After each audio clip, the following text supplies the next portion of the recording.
DD Rajasthan के सभी दर्शकों को मेरा सादर नमस्कार, भाग भरा नमस्कार। जैसा कि आप सभी जानते हैं कि डीडी राजस्थान पर निश्चित रूप से कार्यक्रमों की श्रृंखला चलती रहती है और इसी श्रृंखला में आज हम आपके लिए लेकर आए हैं अंतर्राष्ट्रीय महिला दिवस पर काव्य गोष्ठी। इस काव्य गोष्ठी में आज हमारे साथ उपस्थित जो हमारे रचनाकार हैं, साहित्यकार हैं, हमारी कवयित्रियाँ हैं, उनका मैं आइए आपसे परिचय करा दूं। इस परिचय की श्रृंखला में सर्वप्रथम हमारे साथ हैं हमारी वरिष्ठ रचनाकार अजंता देव जी, आपका स्वागत है। नमस्कार। अनुपमा तिवारी जी, नमस्कार। कविता मुखर्जी, नमस्कार। इरा टाग, नमस्कार। और तारावती सैनी जी, नमस्कार। आप सभी का आज की इस काव्य गोष्ठी में हार्दिक अभिनंदन है, स्वागत है। और अब हम अंतर्राष्ट्रीय महिला दिवस के बारे में थोड़ी सी चर्चा करें और काव्य गोष्ठी शुरू करेंगे। आप सभी जानते हैं कि राष्ट्रीय महिला दिवस सरोजिनी नायडू जी के जयंती के अवसर पर 13 फरवरी को मनाया जाता है और अंतर्राष्ट्रीय महिला दिवस 8 मार्च को मनाया जाता है। पूरे विश्व भर में महिलाओं की जो दोयम दर्जे की स्थिति थी उसको लेकर जो संघर्ष हुआ, महिलाओं द्वारा मताधिकार का जो उन्होंने अधिकार मांगा मत के लिए, उसे लेकर यह दिवस मनाया जाता है।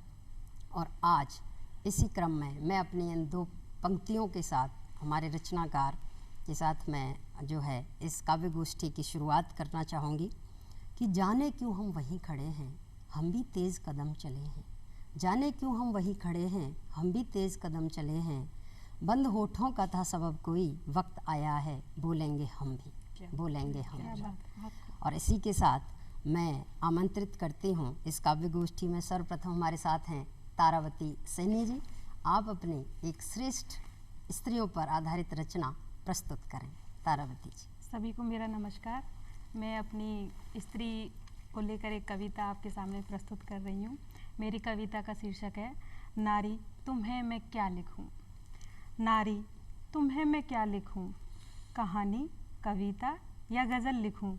नारी तुम्हें मैं क्या लिखूं। बहुत सुंदर। अनंत फैला आकाश, अनंत फैला आकाश या सिमटा एक घर, अपने हृदय में छिपाए भरा सागर या एक कोमल शांत सुंदर नदी। नारी तुम्हें मैं क्या लिखूं। तुम्हारे पीर लिखूं या नीर लिखूं, तुम्हारे पीर लिखूं या नीर लिखूं, या लिखूं तुम्हारी फटी बेवाई, या लिखूं तुम्हारी फटी बेवाई, या लिखूं तेरे रूखे हाथ, या लिखूं तेरे रूखे हाथ। तुझे रूप लिखूं या श्रृंगार लिखूं, तेरी रीत लिखूं या मीत लिखूं। नारी मैं तुम्हें क्या लिखूं। क्या लिखूं। नारी मैं तुम्हें क्या लिखूं, प्रेम या विरह। नारी मैं तुम्हें क्या लिखूं। मैं बैठी हूँ कलम लेकर, मैं बैठी हूँ कलम लेकर और उलझी हूँ तेरे ख्यालों में। मैं बैठी हूँ कलम लेकर और उलझी हूँ तेरे ख्यालों में कि तुझे किस नाम से पुकारूं, तुझे किस नाम से लिखूं, तुझे किस नाम से पुकारूं, तुझे किस नाम से लिखूं। मैं लिखना चाहती हूँ तुम्हारे लिए अथाह, मैं लिखना चाहती हूँ तुम्हारे लिए अथाह, पर मेरी कलम है कि आगे बढ़ ही नहीं रही, पर मेरी कलम है कि आगे बढ़ ही नहीं रही। सुंदर। क्या क्या लिखूं तेरे बारे में। नारी क्या क्या लिखूं तेरे बारे में, क्योंकि शुरुआत भी तू है और अंत भी तू है, क्योंकि शुरुआत भी तू है और अंत भी तू है। मैं अपनी अगली कविता या कहें तो शब्दों का एक रचना मैंने रची है और मैं उनको तरुन्नम में प्रस्तुत करना चाहती हूँ। तुझे ही पुकारे, तुझे ही ढूंढे, तुझे ही चाहे पल पल मेरा दिल। तुझे ही पुकारे, तुझे ही ढूंढे, तुझे ही चाहे पल पल मेरा दिल। आ बैठ मेरे पास तू दो पल, सुना दूँ तुझे दिल के मैं तराने। आ बैठ मेरे बहुत बढ़िया पास तू दो पल, सुना दूँ तुझे दिल के मैं तराने। तू ही बता दे, तू ही सुना दे, तुझे बैठ कर मैं तो सुन लूं, तू ही बता दे, तू ही सुना दे, तुझे बैठ कर मैं तो सुन लूं। बहुत खूब। तेरी है सांसें, तेरी है बातें, दिल से लगा ले मेरे दिलवर। तेरी है सांसें, तेरी है बातें, दिल से लगा ले मेरे दिलवर। प्रेम निरूपण बहुत तू सुंदर। ही फलक पर, तू ही ज़मीं पर, कोई और ना मेरा इस जहाँ में। तू ही फलक पर, तू ही ज़मीं पर, कोई और ना मेरा इस जहाँ में। तेरी है राहें, तेरी निगाहें, मिलूंगी तुझे मैं हर पथ पर। तेरी है राहें, तेरी निगाहें, मिलूंगी तुझे मैं हर पथ पर। तू ही है मेरा, मैं भी हूँ तेरी, लिख दूँ तुझे मेरे दिल पर। तू ही है मेरा, मैं भी हूँ तेरी, लिख दूँ तुझे मेरे दिल पर। फूलों सा तू है, खुशबू सी मैं हूँ, बिखरा है तू मेरे तन पर। फूलों सा तू है, खुशबू सी मैं हूँ, बिखरा है तू मेरे तन पर। तू ही गज़ल है, तू ही कविता, लिख दूँ तुझे मेरे मन पर। तू ही गज़ल है, तू ही कविता, लिख दूँ तुझे मेरे मन पर। तू ही खता है, तू ही इबादत, तेरे बिन अब मैं जी ना सकूं। तू ही खता है, तू ही इबादत, तेरे बिन अब मैं जी ना सकूं। तेरे बिन अब मैं जी ना सकूं। तेरे बिन अब मैं जी ना सकूं। बहुत धन्यवाद। श्रृंगार रस की रचना। मेरी अगली कविता का शीर्षक है मैं स्त्री हूँ। मैं स्त्री हूँ, नहीं आता मुझे बिखेरना। मैं स्त्री हूँ, नहीं आता मुझे बिखेरना, आता है तो सिर्फ समेटना।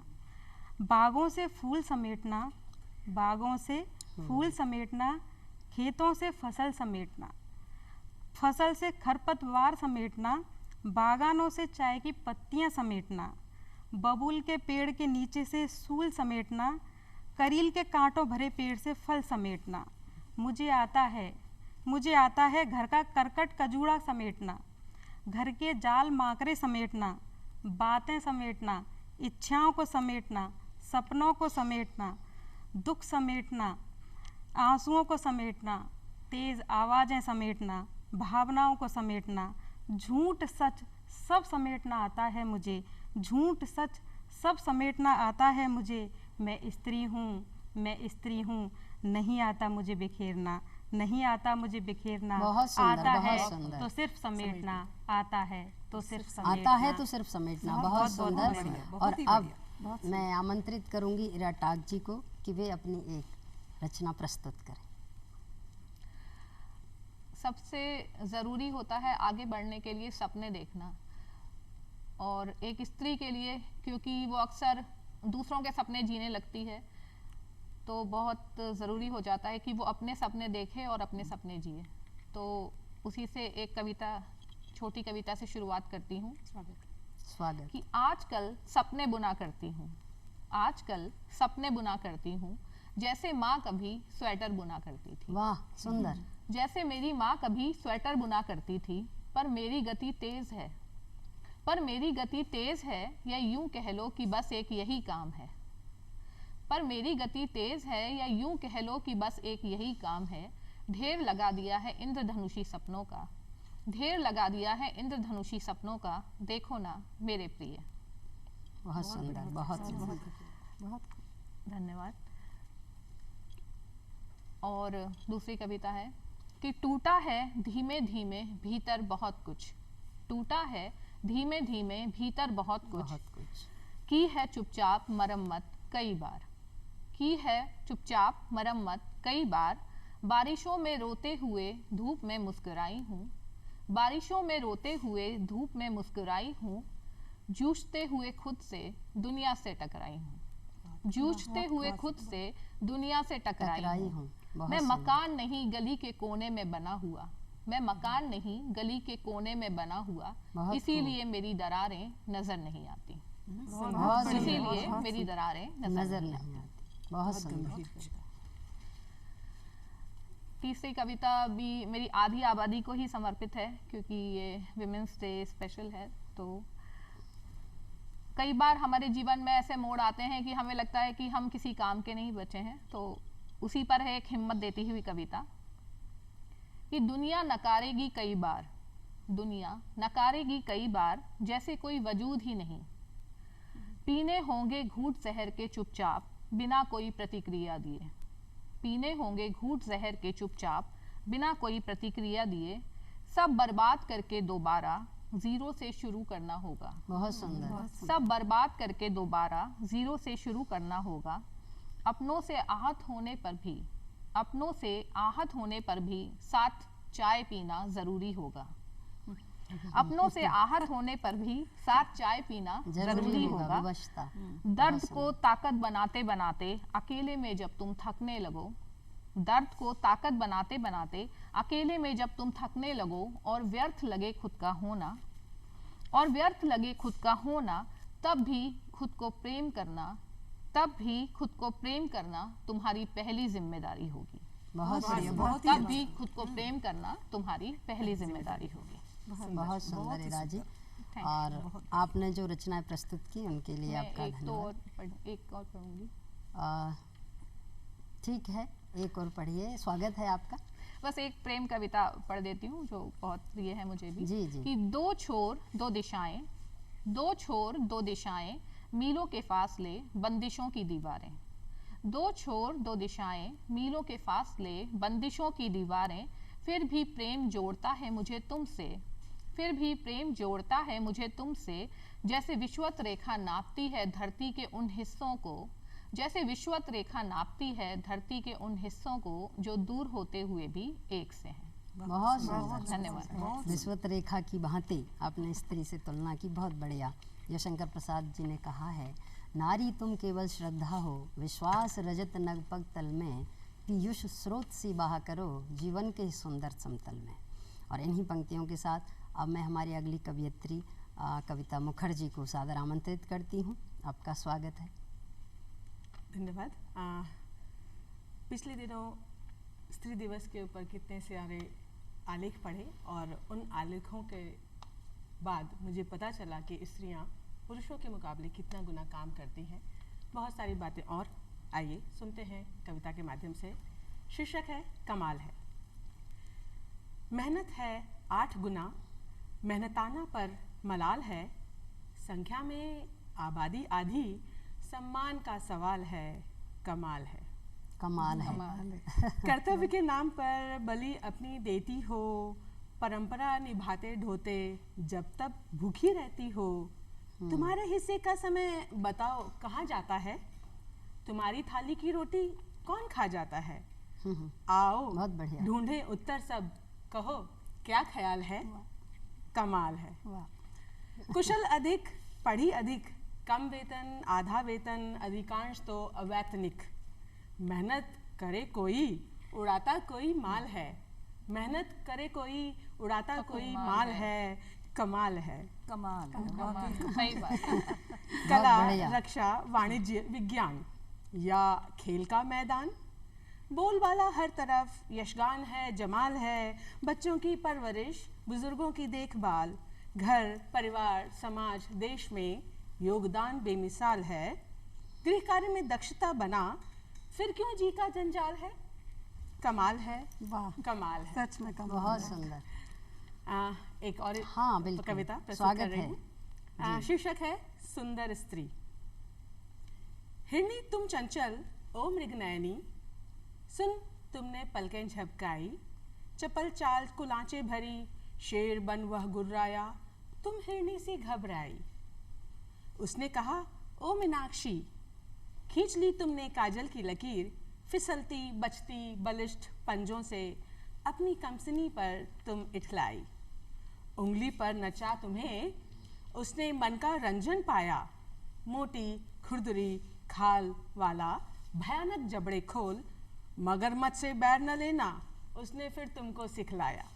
बहुत सुंदर। तुम चांद हो धरा हो वह सूरज, तुम उसके चक्कर काटो, भुला बैठी अपनी चमक, उसके मान ही में तुम दमकती हो।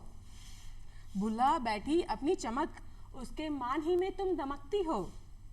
पहचानो छिपे जाल, पहचानो इन उपमाओं को, लोहे की हो या सोने की, पहचानो इन जंजीरों को। अतिरेक प्रशंसा खा गई व्यक्तित्व, विशेषण उपमा संज्ञा पर भारी हुए।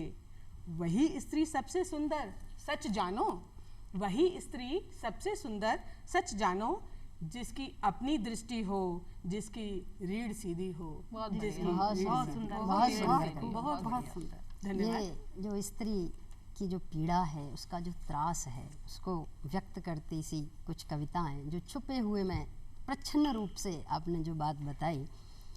एक कवियत्री कहती हैं कि तुम भी दर्द कहाँ तक देते, मैं भी दर्द कहाँ तक सहती, तुम भी दर्द कहाँ तक देते, मैं भी दर्द कहाँ तक सहती, तुम भी इतने बुरे नहीं हो, मैं भी इतनी भली नहीं। बहुत बढ़िया। तो इसी के साथ मैं आमंत्रित करती हूँ, हमारे साथ हैं अनुपमा तिवारी जी, आप अपनी एक रचना प्रस्तुत करें। स्वागत है आपका। जब अंतर्राष्ट्रीय महिला दिवस की बात हो और शिक्षा की बात नहीं हो, तो सावित्रीबाई फुले हमारे देश में आधुनिक भारत में शिक्षा के लिए जानी जाती हैं, लेकिन नई बच्चियां जिस तरह से खड़ी हो रही हैं, आज कमान संभाल रही हैं, सबको दिशा दे रही हैं, उनमें मलाला का नाम काफ़ी आगे है। तो मलाला को समर्पित है एक कविता। मलाला हैं अभी, लेकिन उनके लिए लिखी गई है। 15 साल की मलाला तुम जियो 115 साल। उस समय मलाला 15 साल की थी। 15 साल की मलाला तुम जियो 115 साल, तुम नहीं मरोगी गोली से, क्योंकि तुम्हारी धमनियों में बहता लहू का हर कतरा गर्म है। बहुत सुंदर, बहुत सुंदर। क्योंकि तुम्हारी धमनियों में बहता लहू का हर कतरा गर्म है। तुम्हारी सपनीली आँखों में लड़कियों के शिक्षित होने के सपने हैं। तुम्हारी सपनीली आँखों में लड़कियों के शिक्षित होने के सपने हैं। तुम्हारी आवाज़ आसमान से बात करती है। बहुत बढ़िया। भला ऐसी फौलाद लड़की को कौन मार सकेगा। तालिबानियों, मारो तुम एक मलाला, 1000 मलाला पैदा हो जाएंगी ठीक पत्थर चट्टे की तरह। तालिबानियों, मारो तुम एक मलाला, 1000 मलाला पैदा हो जाएंगे ठीक पत्थर चट्टे की तरह, जिसके हर पत्ते से एक नया पौधा उगाता है। बंदूक के कारखाने में जितनी बंदूकें बनती हैं, उससे कहीं ज़्यादा आवाज़ें हुमकती हैं दिलों में, बेताब होती हैं बाहर आने को, हाथ बढ़ाती हैं आगे छूने को आकाश। बहुत बहुत हाथ बढ़ाती हैं आगे छूने को आकाश। आकाश। बहुत एक अंतिम कविता जी। आप पढ़ना चाहती हूँ। सपना बुनती औरत। एक औरत जब भी कुछ करती है तो उससे पहले बहुत सारे सपने बुनती है। एक औरत आईने के सामने बैठ देखती है अपने को भरपूर नज़र से। एक औरत आईने के सामने बैठ देखती है अपने को भरपूर नज़र से। बहुत सुंदर। ये खूबसूरती जो उसे आईने में दिख रही है, ये खूबसूरती जो उसे आईने में दिख रही है, वो उसके सपने से बुनी है। वो ऐसी खूबसूरती के सपने और बुनना चाहती है। वो ऐसी खूबसूरती के सपने और बुनना चाहती है। वो ऐसी खूबसूरती के खूब स्वेटर बुनना चाहती है। बहुत सुंदर। वो जी भर कर पहनना चाहती है इन स्वेटर्स को। कभी कभी दुनिया में तिरते खूबसूरती के डिज़ाइन उसकी आंखों में आकर रुक जाते हैं। कभी कभी दुनिया में तिरते खूबसूरती के डिज़ाइन उसकी आंखों में आकर रुक जाते हैं। वो उन डिज़ाइनों से फिर नए सपने बुनने लगती है। बहुत क्या सुंदर। बात है। पर कुछ हाथ उसके हाथ की सलाइयाँ छीन लेना चाहते हैं। उसके हाथ से सलाइयाँ छीन लेना चाहते हैं, उसकी ऊन के गोले छुपा देना चाहते हैं, जिससे वो नहीं बुन सके कोई सपना। लेकिन वो है कि सपना बुनती ही जा रही है, बुनती ही जा रही है, बुनती ही जा रही बहुत है। सुंदर, बहुत सुंदर। शुक्रिया। आपने बहुत ही मलाला सुंदर। पर कविता पढ़ी, बहुत ही अच्छी।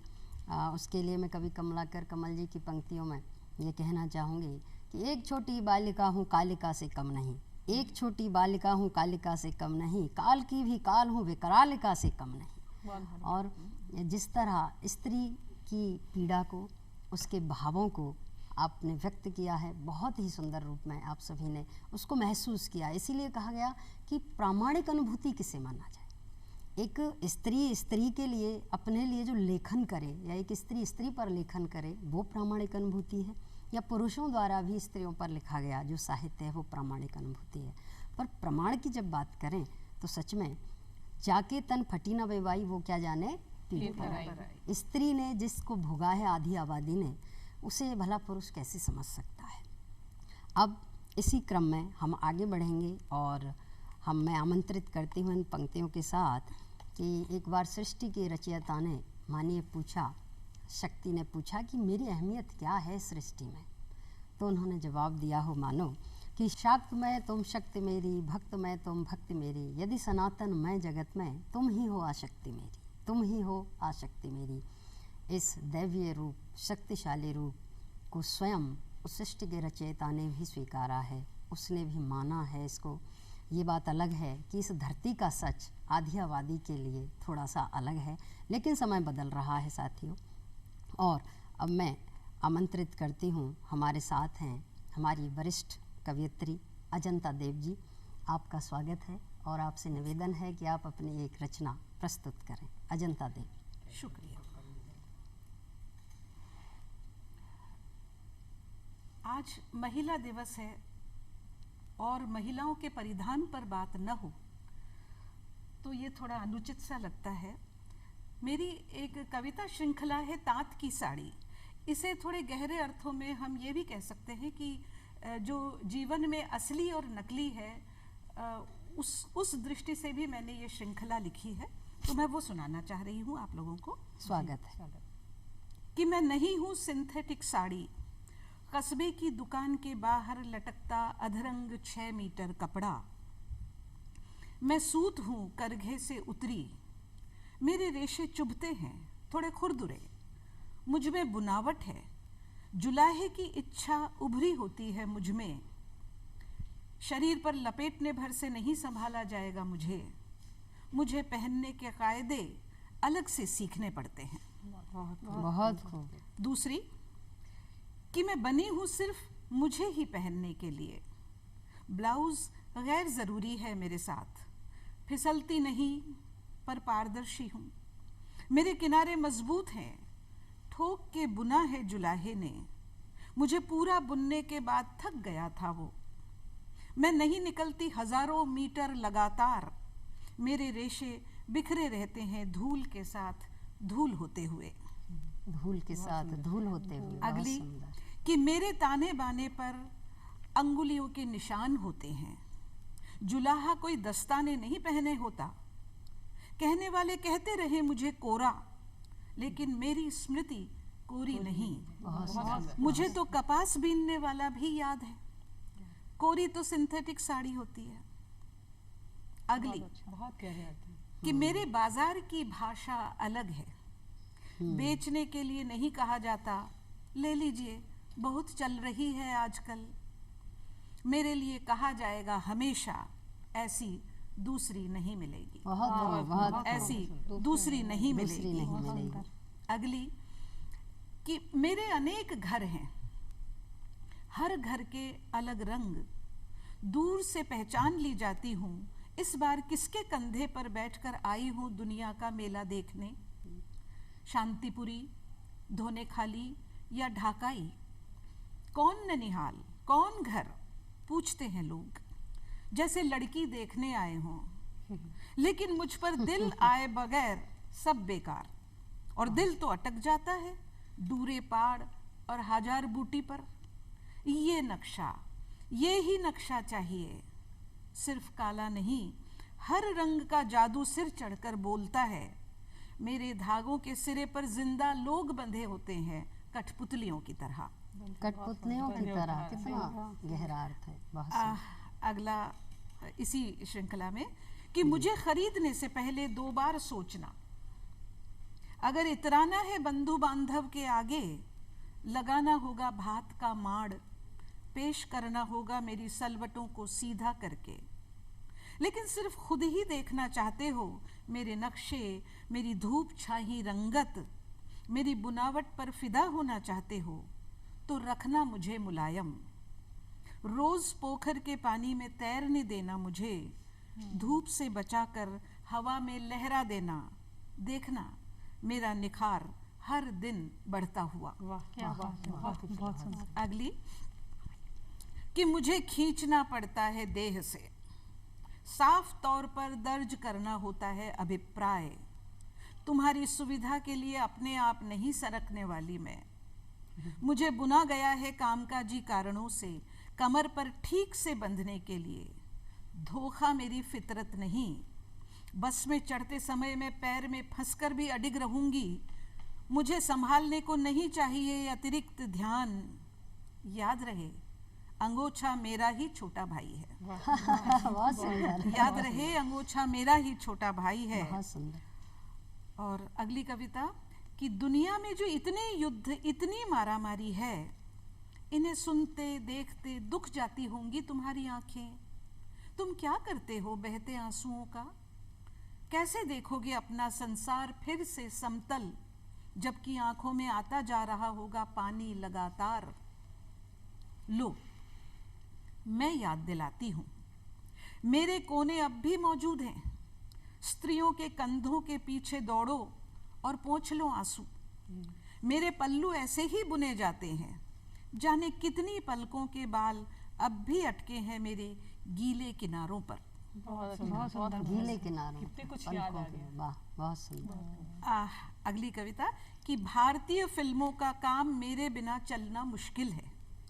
दुखी औरत की मैं सर्वकालिक पोशाक हूँ। मुझ में असंख्य दाग मुमकिन है मुझ में रफू। मुझे फाड़ कर बांधी जा सकती है प्रेमी की उंगली पर पट्टी। अदृश्य को दृश्य बनाने में मैं अप्रतिम हूँ, लेकिन मेरा नाम पात्र परिचय में कभी नहीं आता। लेकिन मेरा नाम पात्र परिचय में कभी नहीं आता। और अंतिम है इस श्रृंखला की कि करघे के बाहर मेरा विस्तार असीम है। ऐश्वर्य से दरिद्रता तक फैला है मेरा राज्य। जामदानी से 8 पौरे के बीच तना है मेरा ताना बाना। मैं कुलीन और आवारा हूँ एक साथ, अभिजात और मेहनतकश। कभी सहेजी गई पीढ़ियों तक, कभी निचोड़ा गया मुझे गन्ने की तरह। मेरी वजह से ही स्त्रियां लगती हैं अलग। मनुष्य में मेरे जैसी विविधता कहाँ? तुम जब भी करते हो मेरा ही करते हो, मान या अपमान। मेरा ही करते हो, मान या अपमान। बहुत आपने पूरी जो साड़ी है, तांत की साड़ी, उसका मानवीकरण कर दिया, उसको जीवंत कर दिया, एक जीवंत रूप आपने उसको दिया। जिस प्रकार एक नारी महसूस करती है, अनुभूत करती है अपने कष्ट को, जीवन में मिले त्रास को, ऐसे ही वो साड़ी भी एक स्त्री के रूप में उसे जो है अनुभूत कर रही थी। बहुत ही अच्छा, बहुत सुंदर है। शुक्रिया, शुक्रिया। और मैं चाहती हूँ, हम सब कविताएं सुना रहे हैं, तो आप सब की तरफ से मैं अनुरोध करना चाहती हूँ कि डॉक्टर शीताब भी अपनी कविता सुनाए। कृपया। धन्यवाद जी, धन्यवाद। स्वागत है। हाँ, बहुत बहुत धन्यवाद। मैं कर्पूर चंद कोलेश जी जो हुए हैं, उनकी पंक्तियों से जो है एक बात कहना चाहूँगी आपकी, उसके बाद, कविता के बाद, कि छोटे से जीवन में लंबा साथ निभाना बहुत कठिन है। छोटे से जीवन में लंबा साथ निभाना बहुत कठिन है। जल जाना आसान मगर नित जलते जाना बहुत कठिन। बहुत बढ़िया, बहुत बढ़िया। तो ये जो नित जलना है ये स्त्री का, उसके कई रूप हैं। वो माँ है, बहन है, बेटी है और पत्नी है। आप सभी ने कितने अच्छे रूप उसके यहाँ दिखाए। उन्होंने श्रृंगार रस की रचना पढ़ी, तारावती जी ने, इरा जी ने भी स्त्री की जो है रूप बताए हमें, कविता जी और तिवाड़ी जी और अजंता जी। और अब मेरी बारी है तो निश्चित रूप से मैं भी एक अपनी प्रस्तुति देना चाहूँगी। मेरी जो कविता है उसका शीर्षक है चैतन्य भव नारी शक्ति। और कई घटनाओं से मन बड़ा आंदोलित जब हो जाता है, द्वेलित जब हो जाता है, कभी बड़ा ही भावुक होता है, कभी मन बड़ा भावुक होता है, तो वो भावनाएं बड़ी जागृत हो जाती है। जरा सी कोई ऐसी घटना और कष्ट वो देख ले समाज में। तो जब भी ऐसी घटनाएं हुई तब मैंने ये कविता लिखी थी और मैंने कहा स्त्री से कि रूढ़ियों को तोड़कर परंपराएं मोड़कर, रूढ़ियों को तोड़कर परंपराएं मोड़कर, पुरुष प्रमुख समाज में पुरुष को पीछे छोड़कर, ऐ नारी तू आगे निकल हक के लिए तू कर समर, ऐ नारी तू आगे निकल हक के लिए तू कर समर।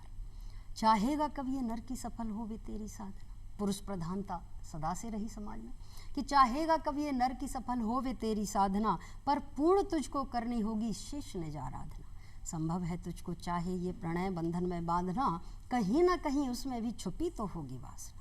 सबसे बड़ा धन शील है रखना इसे सहेज कर। ये कॉलेज में पढ़ती छात्राओं के लिए बात है, उन युवतियों के लिए बात है जो भटक जाया करती हैं, कि सबसे बड़ा धन शील है रखना इसे सहेज कर, ऐ नारी तू आगे निकल हक के लिए तू कर समर, ऐ नारी तू आगे निकल हक के लिए तू कर समर। सुनेगी तू हर कदम पे कि नारी दुर्बल होती, और सुनना पड़ता है और सुना है कि सुनेगी तू हर कदम पे कि नारी दुर्बल होती है, मगर मग सहज होता है वहीं जहाँ चाह प्रबल होती है। मग सहज होता है वहीं वहाँ जहाँ चाह प्रबल होती है। नर की ही भांति तुझ में भी प्रच्छन्न शक्ति होती है, हर महानर के पीछे भी एक नारी ही तो होती है। आस ना होगी सफल कस के कमर रण में उतर, ऐ नारी तू आगे निकल हक के लिए तू कर समर, ऐ नारी तू आगे निकल हक के लिए तू कर समर। रण क्षेत्र में नर से ज्यादा दर्शाया तूने साहस, रण क्षेत्र में नर से ज्यादा दर्शाया तूने साहस है, सम्मुख तेरे दुस्शासन फिर करता कैसे दुस्साहस है। तेरे सहिष्णुशील की हो चुकी महती आजमाइश है, सुषुप्त भवानी को जगह करती क्यों आत्मदाह है। मरने की कहाँ जरूरत है, गलत सामने वाले ने किया तुमने नहीं किया है, तुम मरते हो कि क्षमा करें। सुषुप्त भवानी को जगह करती क्यों आत्मदाह है, रहेगी कब तक शांत तू, बैठेगी कब तक यूं विकल, ऐ नारी तू आगे निकल हक के लिए तू कर समर, ऐ नारी तू आगे निकल हक के लिए तू कर। अगला बंद देखें कि हिम्मत क्यों इसकी इतनी है बलात्कार ये करे, शिकस्त इसको ऐसी दे जतन ना फिर ऐसा करे, तेरी ही अस्मत लूट के मजबूर ये तुझे करे, तू स्वयं शक्ति रूपा है फिर आत्मदाह क्यों करे। ना हो जहाँ दुर्गा सफल वहाँ काली का भी रूप धर, ऐ नारी तू आगे निकल हक के लिए तू कर समर, ऐ नारी तू आगे निकल हक के लिए तू कर समर। सुंदर। तंदूर में तुझको असहाय जान करके झोंकना, एक घटना हुई थी जब हम लोग बीए कर रहे थे। तंदूर में तुझको असहाय जान करके झोंकना, संदूर में भी इसके मानो मिल चुकी है वासना, झुलसा चेहरा तेजाब से तुझको नहीं है भूलना, बहुत सो चुकी है तू होगा तुझे अब जागना, बहुत सो चुकी है तू होगा तुझे अब जागना। पुरुष प्रमुख समाज को जवाब दे मुंह तोड़कर, पुरुष प्रमुख समाज को जवाब दे मुंह तोड़कर, ऐ नारी तू आगे निकल हक के लिए तू कर समर। रूढ़ियों को तोड़कर परंपराएं मोड़कर, पुरुष प्रमुख समाज में पुरुष को पीछे छोड़कर, ऐ नारी तू आगे निकल हक के लिए तू कर समर। दरअसल हमारी स्त्री पुरुष की लड़ाई वाली बात नहीं है। हमने कहा भैया हमें समान तो मान लो, साथ लेके चल लो। जब साथ की बात ना रही तो हमने कहा आगे निकल के बताते हैं, भी बताते हैं कि बहादुर नारियां हम हैं, किसी से भी नहीं कम हैं, झुका सकते नहीं हमको कहीं भी, सैकड़ों यम हैं। ये जो बात है ये बिल्कुल सत्य है कवि कमलाकर कमल की। और अब अंत में मैं इन पंक्तियों के साथ अपनी बात जो है समाप्त करना चाहूँगी कि अबला नहीं कहा जा सकता अब भारत की नारी को, अबला नहीं कहा जा सकता अब भारत की नारी को, और राख समझना भूल बड़ी है बुझी हुई चिंगारी चिंगारी को। को। वाह वाह वाह। आप सभी का बहुत बहुत स्वागत कि आप जो है इस काव्य गोष्ठी में पधारे, आपने अपनी रचनाएं प्रस्तुत की। डीडी राजस्थान के सभी दर्शकों को मेरा नमस्कार। नमस्कार। नमस्कार।